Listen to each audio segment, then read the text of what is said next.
আসসালামু আলাইকুম ওয়া রাহমাতুল্লাহ। নাহমাদুহু ওয়া নাস্তাইনুহু ওয়া নাস্তাগফিরুহু ওয়া নাউযু বিল্লাহি মিন শুরুরি আনফুসিনা মান ইয়াহদিহিল্লাহু ফালা মুদিল্লা লাহু ওয়া মান yudlilhu ফালা হাদিya lahu।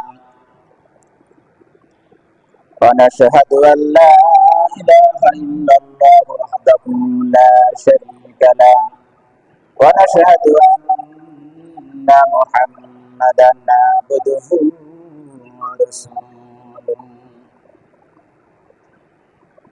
فقد قال الله تعالى في كلامه المجيد والفرقان الحميد فأعوذ بالله من الشيطان الرجيم بسم الله الرحمن الرحيم من جاء بالحسنة فله أشر أمثالها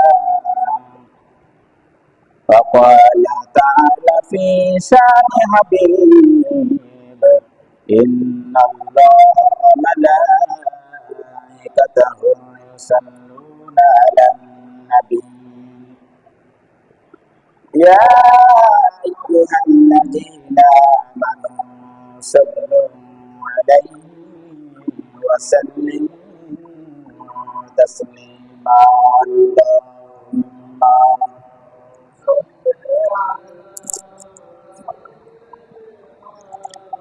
مولانا محمد وعلى آله سيدنا بشيرنا محمد اللهم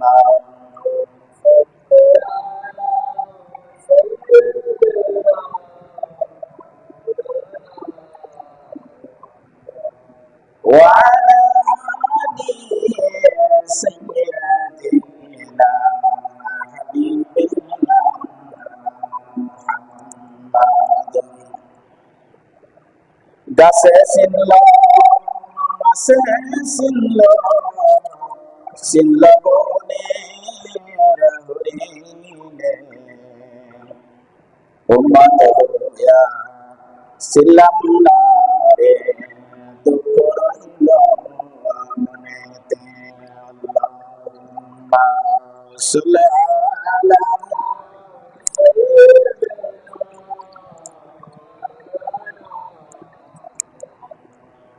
وعلى آل سيدنا حبيبنا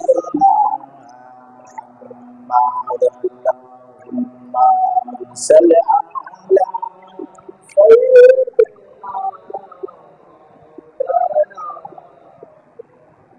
وعلى آل سيدنا بشيرنا محمد الحمد لله সকল প্রশংসা সেই মহান রব্বুল আলামিনের, যে মহান আল্লাহ রব্বুল আলামিন আপনাকে এবং আমাকে জিলহজ মাসের শেষ জুমায় মসজিদের আগে ভাগে মসজিদে আসার তৌফিক দিয়েছেন। এজন্য আমরা আল্লাহর শুকরিয়া আদায় করি, বলি আলহামদুলিল্লাহ। আলহামদুলিল্লাহ। আরো আমরা প্রশংসা জানাই এজন্য যে মহান আল্লাহ রাব্বুল আলামিন আমাদেরকে আরো একটি সপ্তাহ হায়াত বাড়িয়ে দিয়ে বেশি বেশি করে আল্লাহর নেক কাজ করার তৌফিক দিয়েছেন। এজন্য আমরা শুকরিয়া আদায় করি আলহামদুলিল্লাহ। আলহামদুলিল্লাহ। লাখো কোটি দরুদ ও সালাম সেই মহান নবীর প্রতি, যারাকে সৃষ্টি না করলে আল্লাহ রাব্বুল আলামিন এই পৃথিবীর কোনো কিছুই সৃষ্টি করতো না। তারই সামনে আমরা দুরূদ শরীফ বলি সাল্লাল্লাহু আলাইহি ওয়াসাল্লাম। সম্মানিত হাজিরিন, আমরা গত সপ্তাহে যে আলোচনা করতেছিলাম দান সদকা বিষয়, আজকেও আমরা ইনশাআল্লাহ তার বাকি অংশ থেকে আলোচনা করব। আসলে এই জুমার সংক্ষিপ্ত বয়ানে ইসলামের যে বিষয়গুলো রয়েছে সেই বিষয়গুলো আমরা যদি আলোচনা করি তাহলে এটা এই অল্প সময়ের ভিতরে শেষ করা আসলে সম্ভব না। তারপরও আমরা চেষ্টা করি যে কিছু বলার, যে কথাগুলোর মাধ্যমে আল্লাহ আমিন আমাদেরকে হিদায়াতের রাস্তা দেখিয়ে দেন, সেই হিসাবে আমাদের আলোচনা করতে হয়। যাই হোক, আমি পবিত্র কুরআনের সূরা আনামের 160 নম্বর আয়াত আমি তেলাওয়াত করেছি। এখানে মহান রব্বুল আলামিন বলেন যে যে ব্যক্তি ভালো কাজ করবে, হাসানাতুন মানে ভালো কাজ, যে ব্যক্তি ভালো কাজ করবে তাকে দেওয়া হবে তার প্রতিদান স্বরূপ সেই ব্যক্তি কাজের বদৌলতে তাকে অন্তত কমপক্ষে 10টি নেকি তাকে দেওয়া হবে এবং 10টি নেকি থেকে বাড়িয়ে তাকে 700 গুণ পর্যন্ত আল্লাহ আমিন বাড়িয়ে দেন। আমরা গত সপ্তাহে হযরত আলী রাদিয়াল্লাহু তাআলা আনহুর একটা ঘটনা আমরা শুনেছি। আজকেও আমরা প্রথমে হযরত আলী রাদিয়াল্লাহু তাআলা আনহুর ঘটনা দিয়ে আমরা আলোচনা শুরু করছি। দুপুর বেলায় হযরত ফাতেমা রাদিয়াল্লাহু তাআলা আনহা কাঁদছেন। হযরত আলী রাদিয়াল্লাহু তাআলা আনহু জিজ্ঞাসা করছেন, ও আমার বিবি ফাতেমা, তুমি কাঁদছো কেন? বিবি ফাতেমা বলছেন, হাসান এবং হুসাইন 2 দিন পর্যন্ত তারা কিছু খায় না, তারা খাওয়ার জন্য কান্নাকাটি করছে, আমি তাদেরকে খাবার দিতে পারছি না। ও আমার স্বামী জান, আমি জানি তোমার কাছেও কোনো টাকা পয়সা নাই, তবে আমি একটা কথা বলছি, শোনো। আমার এই ওড়নাটা তুমি বাজারে নিয়ে যাও, বাজারে নিয়ে যে এই ওড়নাটা বিক্রি করে যে টাকা তুমি পাবে সেই টাকা দিয়ে তুমি হাসান হুসাইনের জন্য খাবার নিয়ে আসো। হযরত আলী রাদিয়াল্লাহু তাআলা আনহু চিন্তা করেন, আমি আমার বিবির ওড়না নিয়ে বাজারে যাচ্ছি, যদি এটা মানুষে দেখে তাহলে মানুষ আমাকে ভাববে যে আলীর অবস্থা খুব খারাপ হয়ে গেছে, সে তার স্ত্রীর ওড়না পর্যন্ত বিক্রি করা শুরু করে দিছে। দেখেন, আমিও যদি আমার শ্বশুর বা আপনার শ্বশুর কোনো হাদিয়া দেয় আর সেইটা যদি আপনি বিক্রি করেন, তাহলে আপনার স্ত্রীও কিন্তু এটা মেনে নিবে না এবং আশেপাশের লোকজন কিন্তু আপনাকে ভালো বলবে না, বলবে শ্বশুর বাড়ির জিনিস বিক্রি করে সেই পয়সায় সেই টাকায় সে চলে। যাই হোক, হযরত আলী রাদিয়াল্লাহু তাআলা আনহু চিন্তা করছে আর ওড়নাখানা জামার পকেটে রেখে দিয়েছে এবং চিন্তা করছে এটা আমি বের করবো কি বের করবো না। এমতো অবস্থায় একজন ব্যক্তি হযরত আলী রাদিয়াল্লাহু তাআলা আনহুর সামনে এসে বলছে, ও আলী, আমার মনে হয় তুমি কিছু বিক্রয় করবা। আলী রাদিয়াল্লাহু তাআলা আনহু চিন্তা করেন যে আমি বিক্রি করব, এই লোকটা জানলো কি করে। তারপর আলী রাদিয়াল্লাহু তাআলা আনহু কোনো কিছু চিন্তা না করে ওই টাকাটা বের করে দিল। ওই লোকটি ব্যাগ ধরলো, ব্যাগের মধ্যে দিয়ে দিল। লোকটি একটিবারের জন্য ওনার দিকে তাকালো না। ওনার দিকে না তাকিয়ে আলী রাদিয়াল্লাহু তাআলা আনহুর কাছে 6 দিরহাম দিয়ে চলে গেল লোকটা। হযরত আলী রাদিয়াল্লাহু তাআলা আনহু ওই 6 দিরহাম নিয়ে দোকানদারের কাছে চলে গেল। দোকানদারকে বলল, ভাই দোকানদার, আমার জন্য 6 দিরহামের খাবার প্যাকেট করো। প্যাকেট করা হয়ে গেছে। ঠিক এমতো অবস্থায় আরেকজন ফকির এসে হযরত আলী রাদিয়াল্লাহু তাআলা আনহুকে বলছে, আলী রাদিয়াল্লাহু তাআলা আনহু, আমি আজ 3 দিন পর্যন্ত খাই না, তুমি আমাকে কিছু দান করো। হযরত আলী রাদিয়াল্লাহু তাআলা আনহুর মেজাজটা কিন্তু ভিতরে ভিতরে গরম হয়ে গেছে, তার মেজাজটা খারাপ হয়ে গেছে। তারপর হযরত আলী রাদিয়াল্লাহু তাআলা আনহু কিছু না বলে সেই কোরআনের আয়াতের কথা চিন্তা করে গেছে। কোরআনের আয়াতের কথা তার মনে পড়ে গেল, السائل فلا تنهر। বলা আছে আলী তুমি ভিক্ষুককে তাড়িয়ে দিও না, তুমি সাহেবকে তাড়িয়ে দিও না।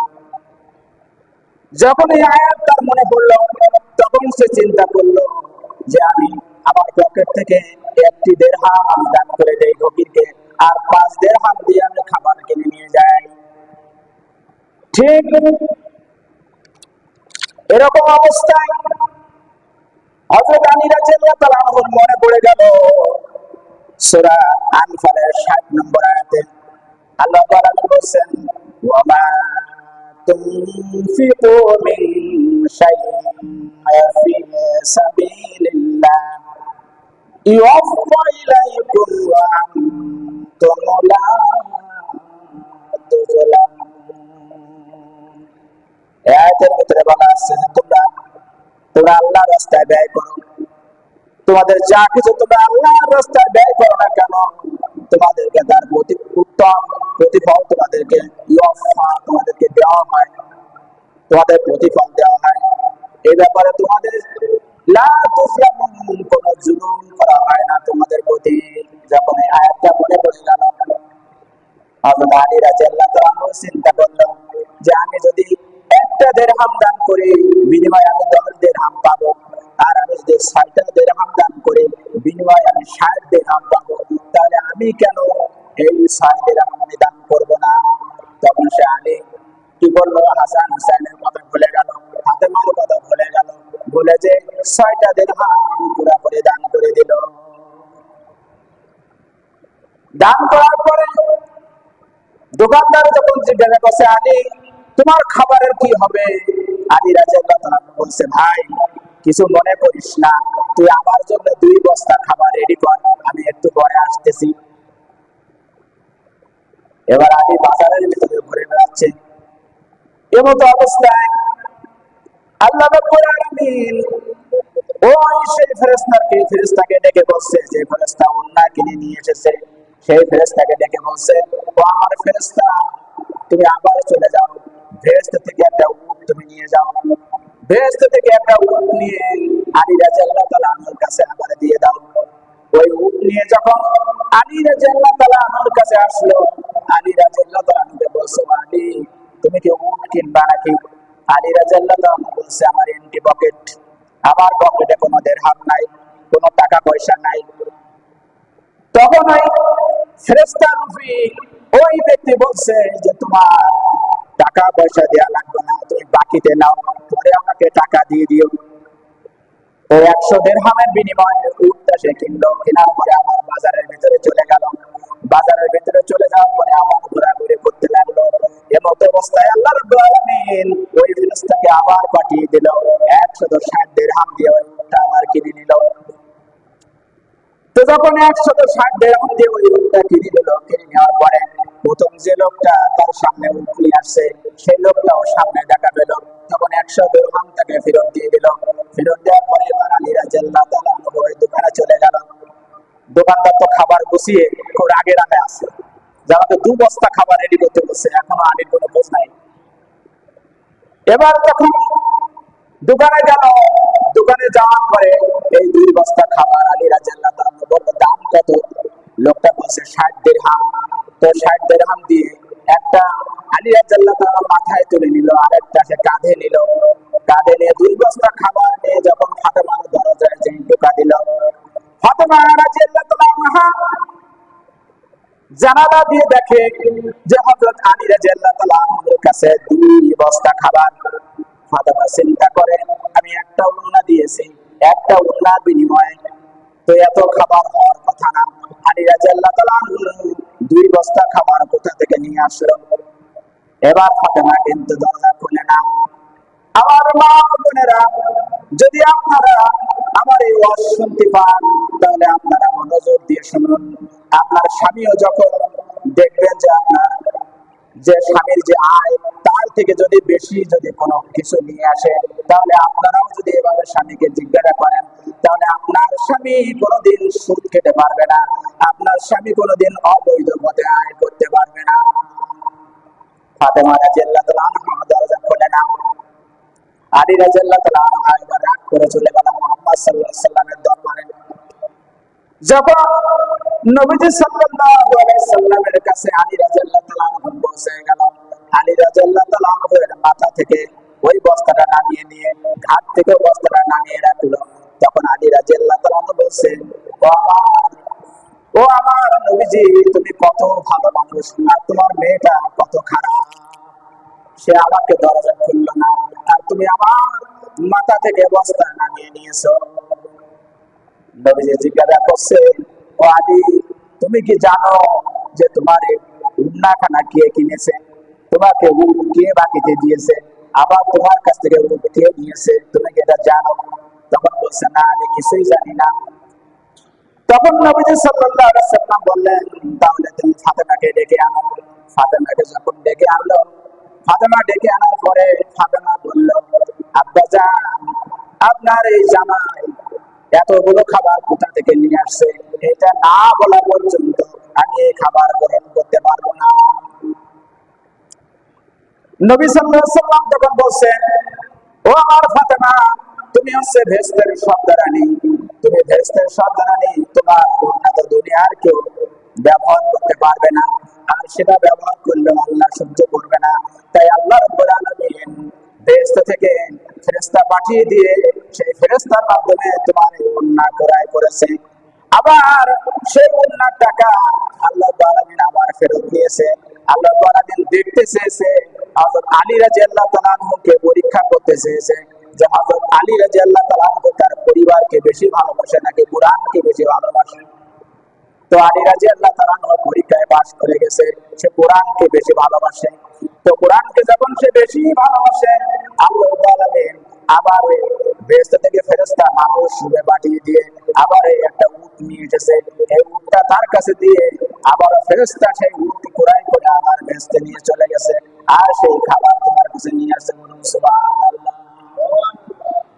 দেখেন, তাহলে দান করলে দানের কি ফজিলত বা দানের বিনিময়ে কি পাওয়া যায়, এটা দেখেন তার প্রমাণ এই যে কোরআনের আয়াত।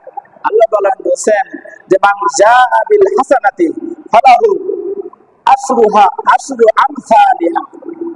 যদি কেউ একটা টাকা দান করে, একটা ভালো কাজ করে, তার বিনিময়ে তাকে কমপক্ষে 10 এবং সর্বোচ্চ তাকে 700 গুণ পর্যন্ত তাকে বাড়িয়ে দেওয়া হয়। قال رسول الله صلى الله عليه وسلم, নবী করিম সাল্লাল্লাহু আলাইহি ওয়াসাল্লাম বলেছেন, ইজা মাতা আল ইনসান, যখন মানুষ দুনিয়া থেকে মরে যাবে, দুনিয়া থেকে যখন কোন মানুষ মৃত্যুবরণ করবে, ইনকাতা আনহু আমালুহু, তার সমস্ত আমল বন্ধ হয়ে যাবে, তার কোনো আমল আর চালু থাকবে না। ইল্লা, এখানে ইল্লা দিয়ে এখানে বলা আছে যে মিন সালাসাতিন, কিন্তু 3টা আমল তার জন্য খোলা থাকে। মানুষ যখন মারা যায় তার আমলের দরজা বন্ধ হয়ে যায়, কিন্তু 3টা দরজা তার জন্য খোলা থাকে। তার 1 নম্বর আছে যে সাদাকাতিন জারিয়া, কেউ যদি সাদকা জারিয়া করে যায়। সাদকা জারিয়া হচ্ছে কি, যে কেউ একটা নলকূপ বসালো, একটা পানির ব্যবস্থা করলো, আর আমরা কি করি, আর পানি বন্ধ করি, মানুষকে আমরা পানি দেই না। কেউ যদি একটা চলাচলের জন্য একটা রাস্তা তৈরি করে দেয়, রাস্তাও কিন্তু অনেকে বন্ধ করে। আমি নিজে একটা জমি কিনছি স্কুল ভিটায়, সেই জমিটা আমি প্ল্যান পর্যন্ত বাস করেছি, ঘর বানাতে পারলাম না, মানে আমার পাশে যে ছিল সেই জমি আরেকজন কাছে বিক্রি করছে, সে রাস্তা বন্ধ করে দিচ্ছে। তাহলে রাস্তা হচ্ছে আমাদের নিজেদের জায়গা থেকে আমরা ছেড়েছি, ম্যাপে কোনো রাস্তা ছিল না। দেখেন, তাহলে যদি রাস্তা কেউ বানিয়ে দিয়ে দেয়, রাস্তা তৈরি করে দিয়ে দেয়, ওই রাস্তা যতদিন পর্যন্ত থাকবে, সে মরে গেলেও তার কবরে সে সব পেতেই থাকবে। এবং যদি কোনো পানির ব্যবস্থা করে দেয়, তাহলে কিন্তু সেই পানি যতদিন পর্যন্ত মানুষ খাবে, পানি যতদিন পর্যন্ত ব্যবহার করবে, ততদিন পর্যন্ত সেটা সাদকা জারিয়া হয়ে যাবে। এবং কেউ যদি মসজিদ নির্মাণ করে যায়, একটা মসজিদ যদি কেউ বানায়, দেখেন সৌদি সরকার কিন্তু 2টো জিনিস বেশি করে। তার একটা হচ্ছে পানির ব্যবস্থা করে, আর গ্রাম অঞ্চলে দেখবেন যে ছোট ছোট মসজিদ তারা করে দেয়। এর কারণ কি জানেন? কারণ মসজিদ যদি তৈরি করা হয়, বলা আছে যে ব্যক্তি দুনিয়াতে কোনো মসজিদ তৈরি করবে, পরে হাদিসটা পরে শোনাচ্ছি, বাংলা এখন বলছি, যে মসজিদ তৈরি করবে, আল্লাহ রাব্বুল আলামিন তার জন্য ফেরেশতাখানা ঘর তৈরি করবে। আর এই পানির ব্যবস্থা যে করবে, কারণ হাসরের ময়দানে যখন হিসাব লেখানোর সময় আমরা বিভাসিত থাকবো, তখন হাউজে কাউসার থেকে তাকে পানি পান করানো হবে। সুবহানাল্লাহ। এবং আরেকটা আমল তার জন্য খোলা থাকবে, সেটা হচ্ছে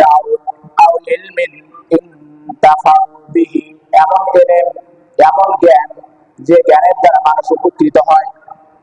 যে এমন কোন জ্ঞান, ধরেন আমাদের এই যে হাফেজ সাহেব, ইমাম সাহেব, আমাদের মুয়াজ্জিন সাহেব বা আমি, যদি কোনো কাউকে কোরআন শরীফ পড়া শিখিয়ে যাই, বা ধরেন একজন ডাক্তার, সে একজনকে ফ্রিতে একজন একটা ডাক্তারি বিদ্যা শিখিয়ে গেল, এই যে বিদ্যার মাধ্যমে, এই জ্ঞানের মাধ্যমে যদি আমরা এই দুনিয়ার মানুষরা উপকৃত হই, তাহলে এটা আপনি আমি মরে যাওয়ার পরেও কবরে বসে বসে সব পেতে থাকবো। সুবহানাল্লাহ। আর একটা হচ্ছে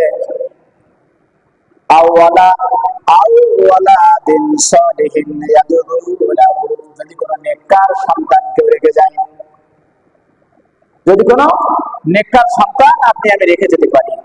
নেককার সন্তান বলতে, নেককার সন্তান বোঝানো হয়েছে তাকে যে আপনি আমি মরে যাওয়ার পরে যদি আপনার সন্তান বা আমার সন্তান যদি আমার জানাজা পড়াতে পারে, তাহলে এটাই হচ্ছে সবচেয়ে বড় নেককার সন্তান। আপনার আমার সন্তান ইঞ্জিনিয়ার হোক, সমস্যা নেই, তো তাকে আমি জানাজা পড়ানোর মতো দোয়া দুরূদ বা নামাজ কালাম পড়ানোর মতো দোয়া দুরূদ কালাম আমি শিখিয়ে যাই। আপনার আমার ছেলে ডাক্তার হোক, সমস্যা নেই, আপনার আমার মেয়ে ডাক্তার হোক, সমস্যা নেই, কারণ মহিলা ডাক্তার তো দরকার আছে নাকি? কারণ আমাদের মহিলারা, যে সমস্ত মহিলারা পর্দায় থাকে, তারা তো পুরুষের কাছে ডাক্তার দেখাতে যায় না। তাহলে আপনার আমার মেয়ে সন্তান, কন্যা সন্তান যদি ডাক্তার না হয়, তাহলে যে সমস্ত মহিলারা পর্দায় থাকে তারা কি করে ডাক্তার দেখাবে? ঠিক কিনা? তাহলে নেককার সন্তানের মধ্যে সবচেয়ে বলা হয়েছে যে আপনার আমার জানাজা যদি পড়াতে পারে, তাহলে সেটাই হচ্ছে সবচেয়ে বড় নেককার। কারণ জানাজা হচ্ছে সবচেয়ে বড় দোয়া। আমরা দেখেন একটা ভুল করে দেখেন, সেটা আছে যে জানাজার পরপরই আমরা আবার কি করে সম্মিলিত আবার কিন্তু দোয়া করি।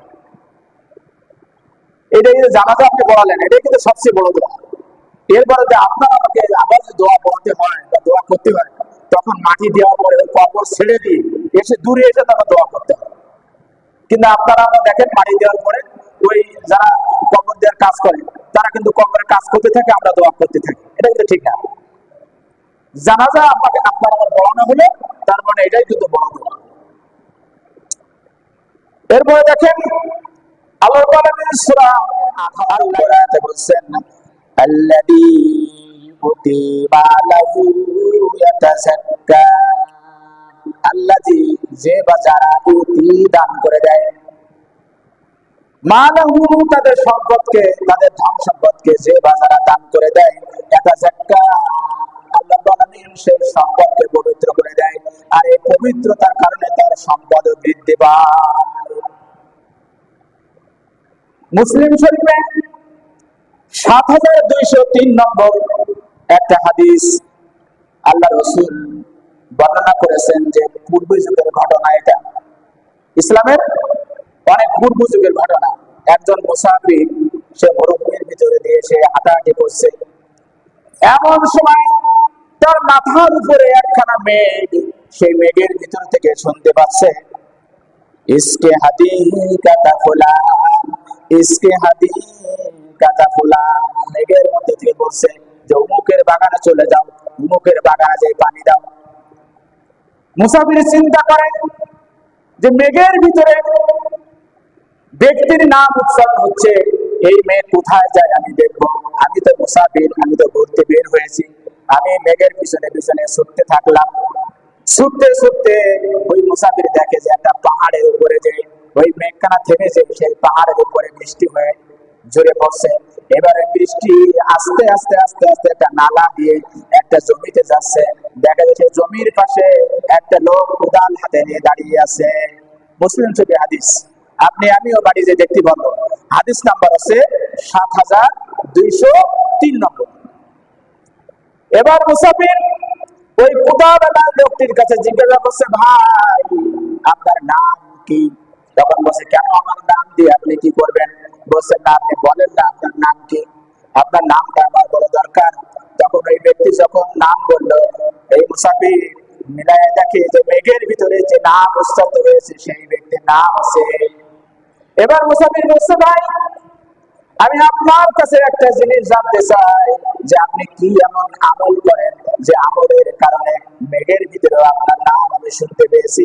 এই মেঘের ভিতরে বলা হয়েছে যে ইসকে হাদির কাটা ফুলান, অমুকের বাগানে যাও, অমুকের বাগানে যে মিষ্টি দাও, অমুকের বাগানে যে পানি দাও। তখন ওই উদাহরণ ওই লোকটি বলছে যে আমি খুব বেশি ভালো আমল তো আমি করি না, তবে আমি একটা আমল করি, সেটা হচ্ছে আমার এই যে ফসল, এই জমির ফসল যখন হয় এই ফসলটাকে আমি 3 ভাগে আমি ভাগ করে দিই।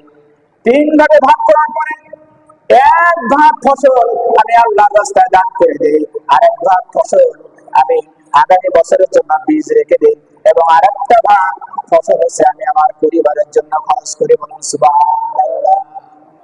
দেখেন তার এই দানের বরকতে আল্লাহ রাব্বুল আলামিন খুশি হয়ে, আল্লাহ রাব্বুল আলামিন সন্তুষ্ট হয়ে স্পেশালি তার জমির উপরে যে বৃষ্টি হয়েছে। পবিত্র কুরআনের সূরা আল ইমরানের 134 নম্বরে আয়াতে আল্লাহ বলেন, আল্লাযীনা ইউনফিকুনা ফিস সাররাই ওয়াদ দাররাই ওয়াল কাযিমিনাল গায়জা ওয়াল আফিনা আনিন নাস ওয়াল্লাহু ইউহিব্বুল মুহসিনিন।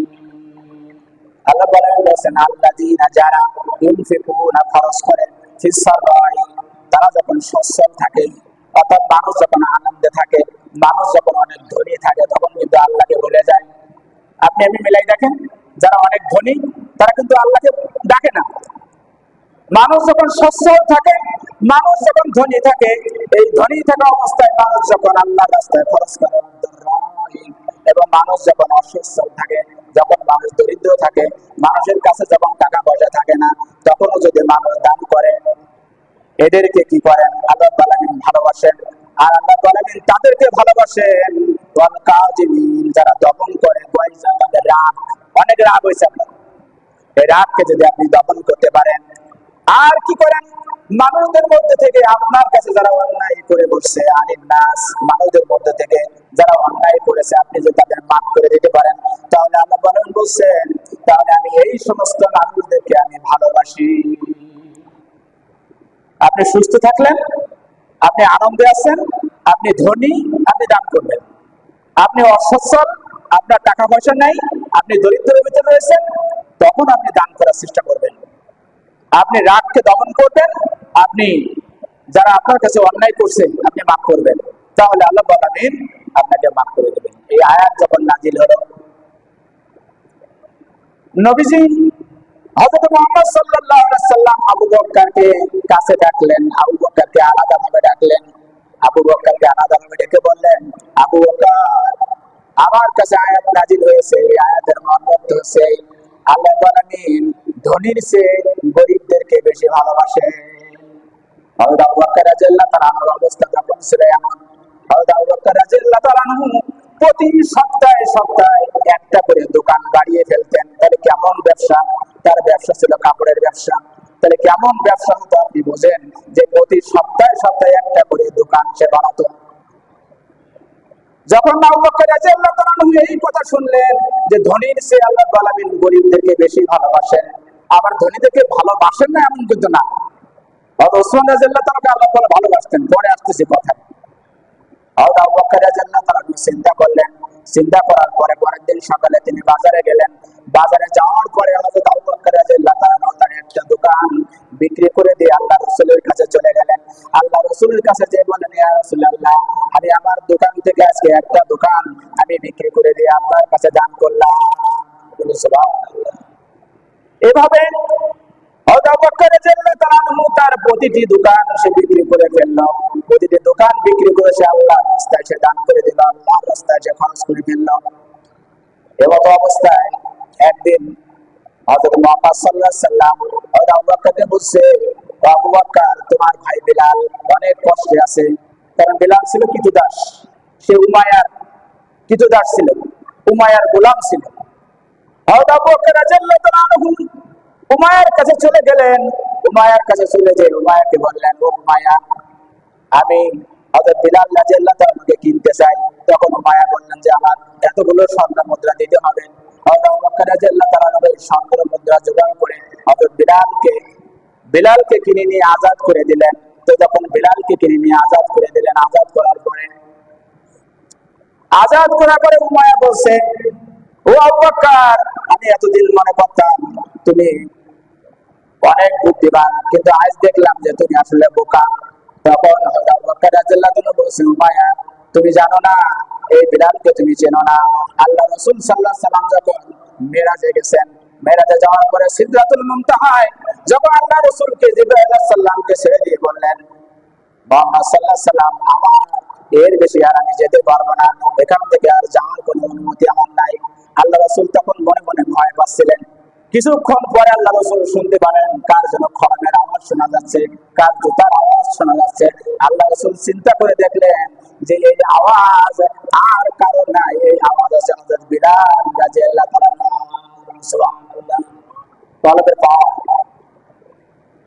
হযরত আবু বকর রাদিয়াল্লাহু তাআলা দান করতে করতে তার সবকিছু দান করা হয়ে গেছে, আর দান করার মতো কিছুই নাই। তাবুকের যুদ্ধে রাসূল সাল্লাল্লাহু আলাইহি সাল্লাম তার চাদর বিছিয়ে দিল। বিছিয়ে দেওয়ার পরে সাহাবাদেরকে বলছে, সাহাবারা, তোমরা দান করো। হযরত উমর মনে মনে চিন্তা করছে, আমি আবু বকরের সাথে কোনোদিন পারি না, আজ আমি আবু বকরকে আজকে আমি পিছনে ফেলাবো।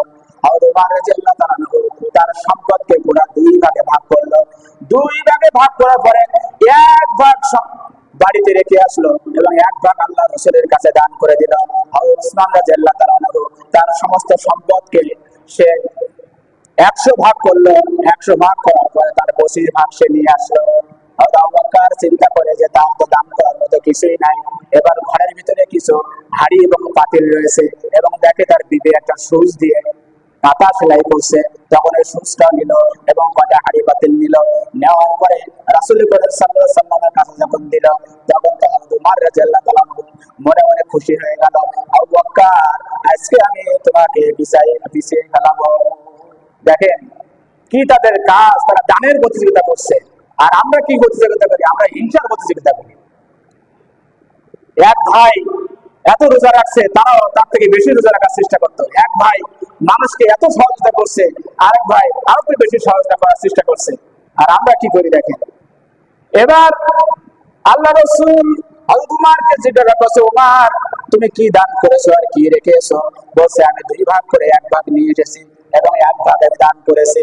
ওসমানকে জিজ্ঞাসা করা হলো, অন্যান্য সাহাবীদেরকে জিজ্ঞাসা করা হলো। সব জিজ্ঞাসা করার পরে হযরত আবু বকরকে জিজ্ঞাসা করা হলো। হযরত আবু বকরকে যখন জিজ্ঞাসা করা হলো, তখন আবু বকর বলছে, ইয়া রাসূলুল্লাহ, আমি তো বাসায় আমার যা ছিল আমি সবকিছু নিয়ে এসেছি। তখন বলছে, তুমি বাসায় কি রেখে এসেছো? বলছে, আমি বাসায় রেখে এসেছি, আমি আল্লাহকে এবং আল্লাহ রাসূলকে রেখে এসেছি। সুবহানাল্লাহ। আল্লাহ রাসূল খুশি হয়ে গেল।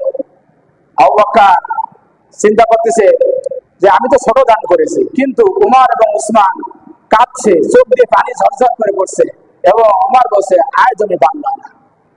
হযরত আবু বকর রাদিয়াল্লাহু তাআলা দান করতে করতে আর দান করার মতো কিছুই নাই। একটা জামা আছে মাত্র, তাও দুর্বল। ওই জামা যখন একদিন ঘেমে গেল, ঘেমে যাওয়ার কারণে ওই জামাটা ফেটে গেল। ফেটে যাওয়ার পর তার স্ত্রী বলছে, ইন্না লিল্লাহ। যে আবু বকর রাদিয়াল্লাহু তাআলা তো গায়ে দেওয়ার মতো কিছুই রইল না।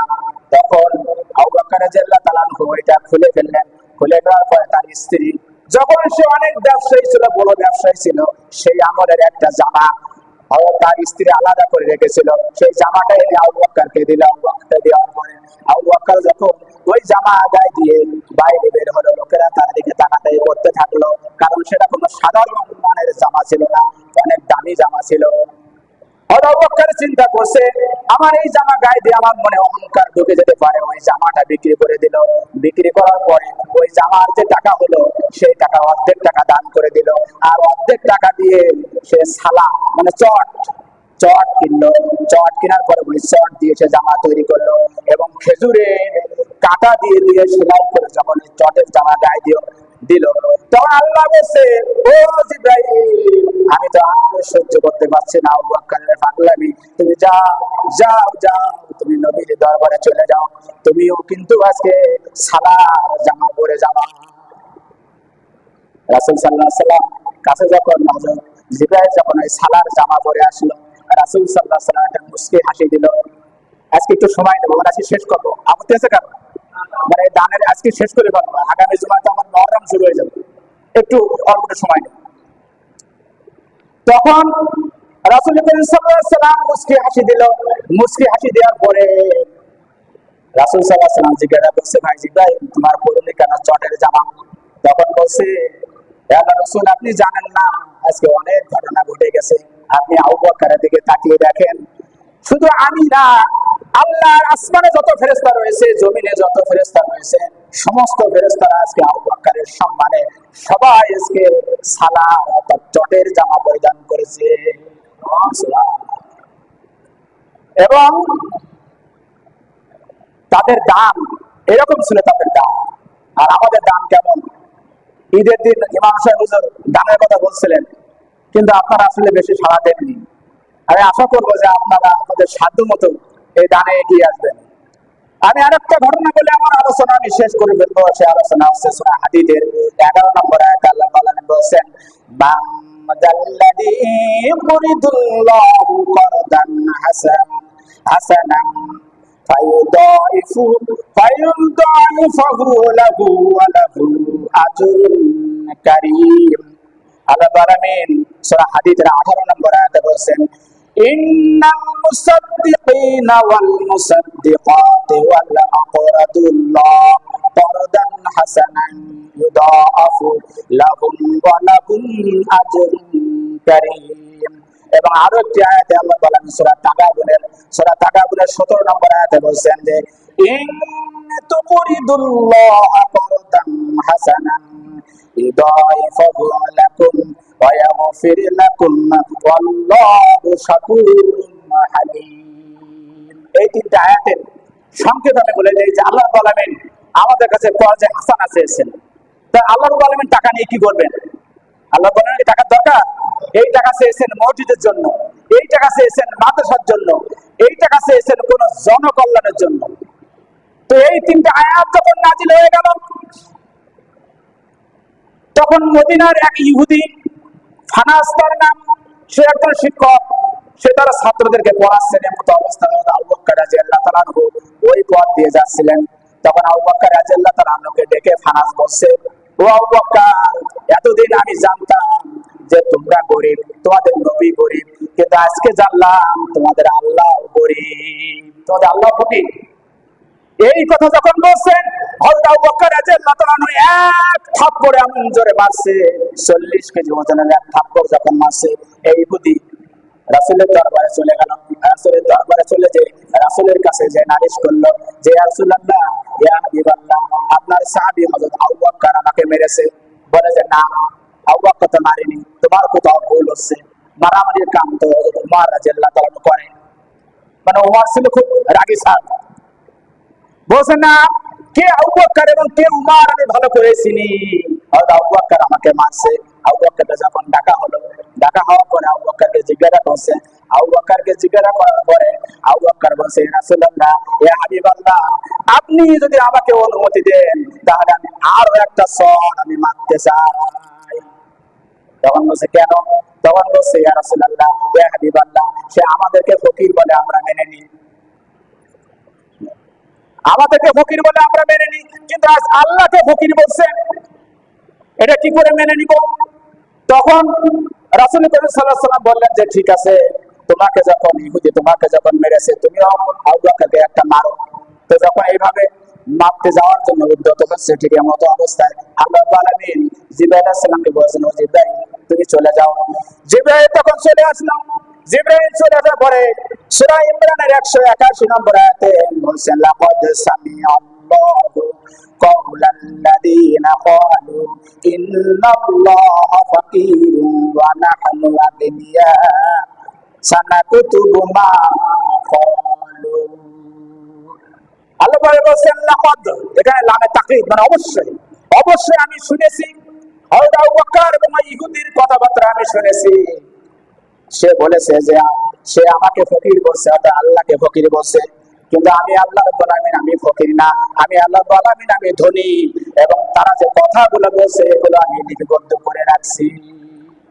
তখন রাসূল করিম সাল্লাল্লাহু আলাইহি ওয়াসাল্লাম জিজ্ঞাসা করছে যে, ও ইহুদি, তুমি তো বললা যে আবু বকর যে তোমাকে চড় মারছে, তখন তুমি আমার কাছে অস্বীকার করলা, এই যে আল্লাহ বলছে যে তুমি সত্যি চড় মারছো। তখন ইহুদি বলছে যে আল্লাহ আবু বকরের হয়ে যে সাক্ষী দিবে এটা তো আমি জানতাম না। তাই আসুন আমরাও চেষ্টা করি যে আমাদের ডানের হাতকে বসাতে করার জন্য। আমি ইমাম সাহেবকে বলছিলাম যে আমাদের গত জমায় কত কালেকশন হয়েছে, এটা